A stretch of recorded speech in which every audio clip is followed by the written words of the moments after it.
आणि सैफ अली खानवरील हल्ल्यानंतर वेगवेगळ्या क्षेत्रातून खास करून राजकीय प्रतिक्रिया देखील उमटल्यात। पाहूयात त्या संदर्भातल्या टॉप 9 बातम्या।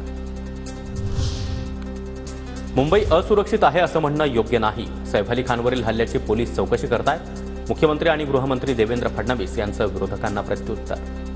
देशातल्या मेगा सिटीमध्ये सर्वात सुरक्षित मुंबई आहे। केवळ त्या घटनांमुळे मुंबई असुरक्षित आहे असं म्हणणं हे याकरता योग्य होणार नाही की याने मुंबईची प्रतिमा देखील खराब होते।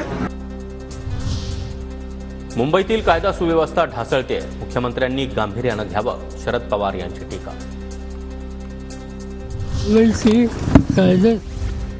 सैफ अली खानवरील हल्ला पूर्वनियोजित कटाचा भाग असू शकतो। धार्मिक कट्टरतावाद्यांकडून हल्ला झालाय का हे तपासायला हवं। सैफवरील हल्ल्यानंतर जितेंद्र आव्हाड यांच्याकडून शंका व्यक्त। जितेंद्र आव्हाड यांनी धार्मिक रंग देऊ नये, भीतीचं वातावरण निर्माण करू नका, गृहराज्यमंत्री योगेश कदम यांचं आव्हाडांना प्रत्युत्तर। जितेंद्र आव्हाडांनी एवढं लक्षात घ्यावं की ह्या घटनेला त्यांनी सामाजिक किंवा धार्मिक रंग देणं म्हणजे त्यांची राजकीय परिपक्वता किती आहे हे त्याच्यावर लक्षात येतं। महाराष्ट्रामध्ये कायदा सुव्यवस्थेचे धिंडवडे, पोलिसांची सुरक्षा असलेलेच सुरक्षित नाही तर सर्वसामान्यांच्या सुरक्षेचं काय? सैफवरील हल्ल्यानंतर खासदार वर्षा गायकवाड यांचा सवाल।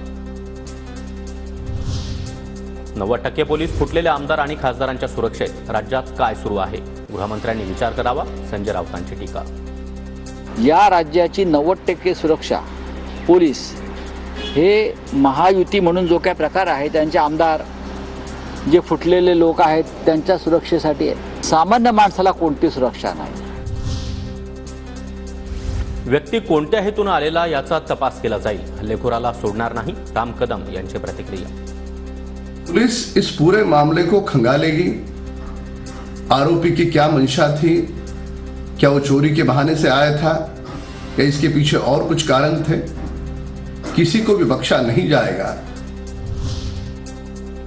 सुप्रिया सुळे यांच्याकडून सैफ अली खानच्या तब्येतीची विचारपूस, सैफसह कुटुंबीय सुरक्षित, सुप्रिया सुळेंची माहिती।